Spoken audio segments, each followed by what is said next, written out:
Hello guys, आप देख रहे हैं बियॉन्ड बाउंड्रीज फिटनेस और आपने वीडियो देखी होंगी हमारे चैनल पे बियॉन्ड बाउंड्रीज फिटनेस पे। हम रैंडम वीडियो डालते हैं, कोई भी बच्चों के अभी एग्ज़ाम चल रहे थे सीबीएसई बोर्ड के, हमने रैंडम वीडियो डाली, वो हमारी डेमो वीडियो थी।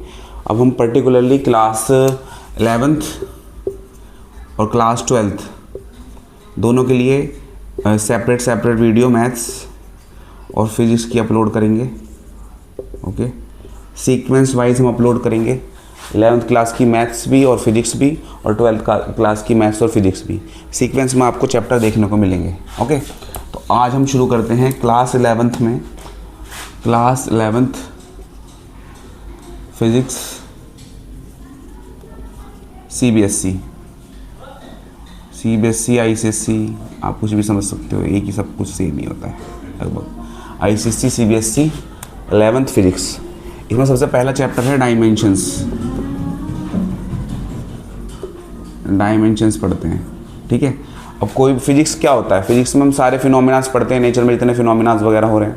ठीक है, तो उसमें डायमेंशन की ज़रूरत होती है। किस चीज़ को मेज़र करने के लिए हमें डायमेंशन चाहिए, हमें चाहिए लेंथ को मेज़र करने के लिए चाहिए, हमें किसी मास को मेज़र करने के लिए चाहिए, हमें वॉल्यूम को मेज़र करने के लिए चाहिए कुछ भी, तो हम डायमेंशंस का सहारा लेते हैं। हम डायमेंशन कुछ हमारी बेसिक यूनिट्स होती हैं। फर्स्ट होती है, कोई बॉडी है उसका कुछ मास होगा।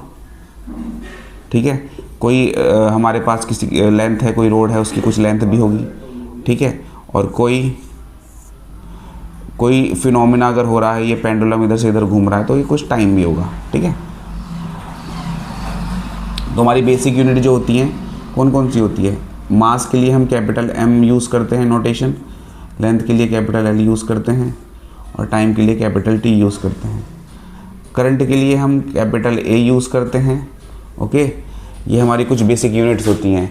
एम्पियर वाला पार्ट हम फिजिक्स 12th क्लास की फिजिक्स में पढ़ेंगे, क्योंकि हमारे पास इलेक्ट्रोस्टैटिक वाला जो चैप्टर है वो क्लास 12th से शुरू होता है। अभी फ़िलहाल हम 11th क्लास में ये वाले इन डायमेंशंस को कवर करेंगे जो इस पर बेस्ड है 11th क्लास में। ठीक है, शुरू करते हैं। अब बेसिक सी चीज़ जो होती है डायमेंशंस में क्या होती है, हमारे पास जैसे कोई भी चीज़ है, हमारे पास अगर एरिया है, क्या है एरिया होता क्या है L इंटू बी। ठीक है, एरिया हमारे पास क्या होता है L इंटू बी। लेंथ को भी हम कैपिटल L से नोट करेंगे और ब्रेथ को भी L से ही डिनोट करेंगे, तो ये क्या बन जाएगा L²।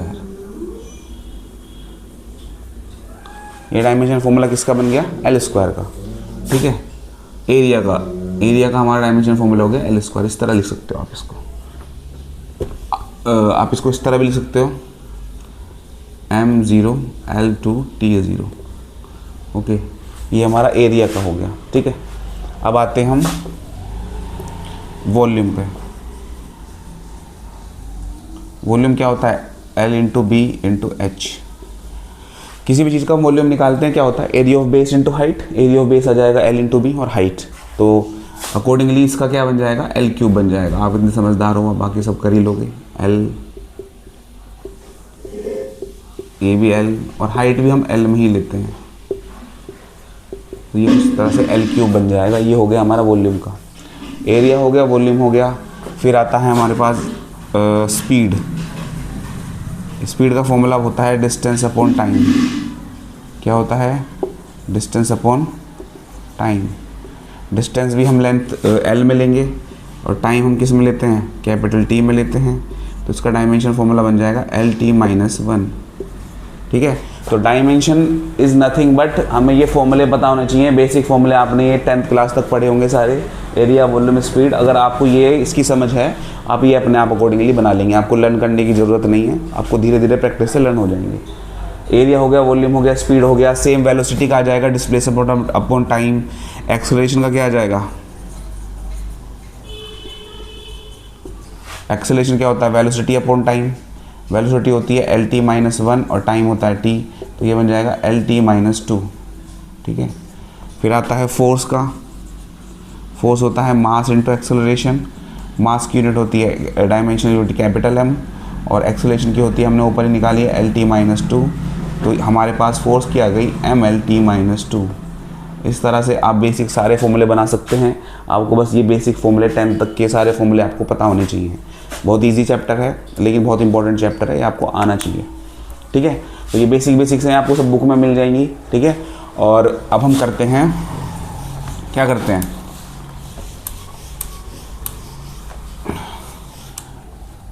ये आपको अपनी NCERT की बुक में सारी डायमेंशंस मिल जाएंगी, आप उनके फॉर्मूलेस पढ़ लेना। ठीक है, अब मैं इसका यूज़ बता देता हूँ, use of dimensions, uses of dimensions. इसके 3 यूज़ होते हैं। पहला यूज़ होता है सिंपल सा, किसी भी इक्वेशन को चेक करने के लिए फिजिक्स में कि वो साइंटिफिकली सही है या नहीं। जैसे हमारे पास है कोई इक्वेशन है, ये t = 2π√L/g। ये क्या है, सिंपल पेंडुलम होता है, उसका टाइम पीरियड का फॉर्मूला होता है ये। ठीक है, t क्या है, इसका टाइम पीरियड, 2π हो गया कांस्टेंट, L हो गई इसकी लेंथ, और g हो गई ग्रेविटेशनल एक्सेलरेशन। हमें डायमेंशन की हेल्प से ये पता लगाना है कि ये सही है नहीं है। तो हम दोनों साइड की डायमेंशंस लिखेंगे। इसकी डायमेंशन क्या होगी, t। कांस्टेंट जो होता है उसकी कोई डायमेंशन नहीं होती, कांस्टेंट होता है। ठीक है, कांस्टेंट वो क्यों होता है, किसी भी डायमेंशन में, किसी भी यूनिवर्स में, किसी भी जगह पर उसकी वैल्यू कांस्टेंट होती है। ठीक है, तो ये डायमेंशन मैटर ही नहीं करती। इसकी लेंथ की क्या होती है, L। एक्सेलरेशन की क्या होती है, LT-2, अभी हमने पढ़ा था। ठीक है, और हम इसको सोल्व करेंगे, t² और ये t आ जाएगा, तो left hand side equals to right hand side. तो ये क्या हो गया, ये फॉर्मूला साइंटिफिकली सही है। एक यूज़ तो इसका ये वाला होता है, यूज़ ऑफ डायमेंशंस। ठीक है, आप इसके क्वेश्चंस NCERT में आपको मिल जाएंगे। नेक्स्ट है इसका, नेक्स्ट यूज़ क्या है इसका, बताइए बच्चों। नेक्स्ट यूज़ है इसका conversion, unit conversion, unit conversion. ठीक है, अब यूनिट कन्वर्जन से पहले हम यूनिट पढ़ लेते हैं किस तरह की होती है। एक SI यूनिट होती है हमारे पास, एक MKS यूनिट होती है, और एक CGS यूनिट होती है। ठीक है, इस SI यूनिट वो होती है जो इंटरनेशनल स्टैंडर्ड्स पे हम सारी यूनिट्स यूज़ करते हैं। कहीं पे मास की यूनिट आपने देखा होगा पाउंड्स में होती है, कहीं केजी पे होती है। आप गली मोहल्ले में कहीं जाओगे तो वहाँ ग्राम में कुछ लेने जाओगे, किलोग्राम में लेने जाओगे, है ना, किलो में लेने जाओगे, या फिर क्विंटल में लेने जाओगे। लेकिन इंटरनेशनल लेवल पे जो यूज़ होती है वो मास की यूनिट क्या यूज़ होती है, किलोग्राम यूज़ होती है। ओके, लेंथ की क्या होती है, मीटर होती है, और टाइम की क्या होती है, सेकंड होती है। तो ये हमारी SI यूनिट हो गई। MKS भी वही हो गई, मास किस में होती है, मास किलोग्राम में होता है, मीटर किलोग्राम सेकंड, ये MKS यूनिट हो गई।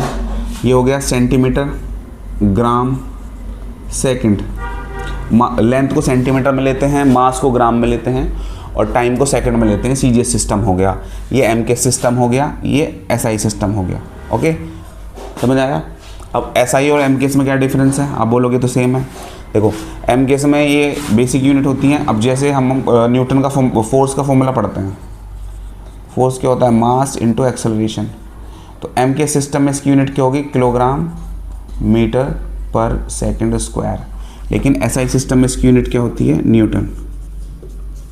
ठीक है, तो ये फ़र्क है SI और MKS में। ठीक है, ये तीनों समझ आ गए। अब हम क्या पढ़ते हैं, डायमेंशंस का यूज़ पढ़ते हैं यूनिट कन्वर्जन में। हमें MKS से CGS में करना है, CGS से MKS में करना है। ठीक है,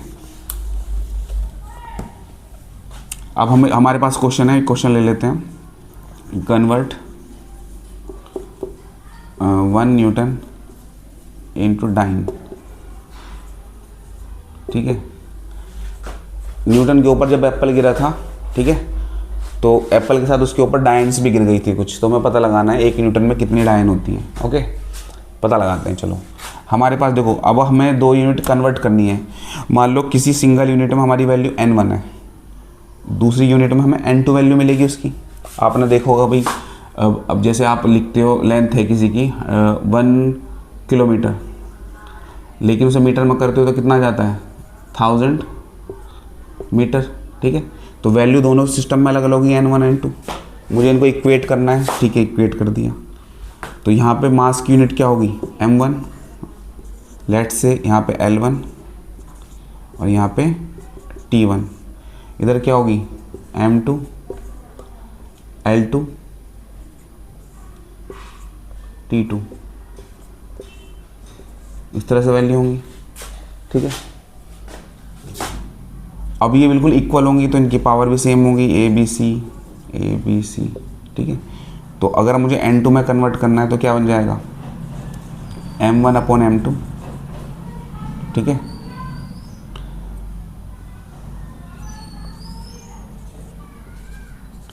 या फॉर्मूला पढ़ते होगे, डायरेक्टली फॉर्मूला पढ़ते होगे L1/L2, ये फॉर्मूला यहाँ से ड्राइव होता है, ओके।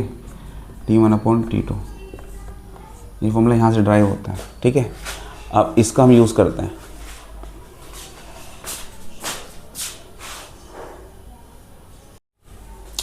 ठीक है बच्चों, हमारे पास क्वेश्चन क्या था, कन्वर्ट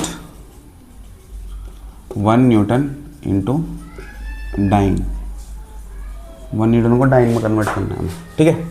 अभी मैंने आपको फॉर्मूला कन्वर्ट करके बताया था, N2 वैल्यू हमें निकालनी है, N1 मतलब फर्स्ट यूनिट में वैल्यू गिवन है, M1/M2 A power, L1/L2 power B, T1/T2 power C, ठीक है।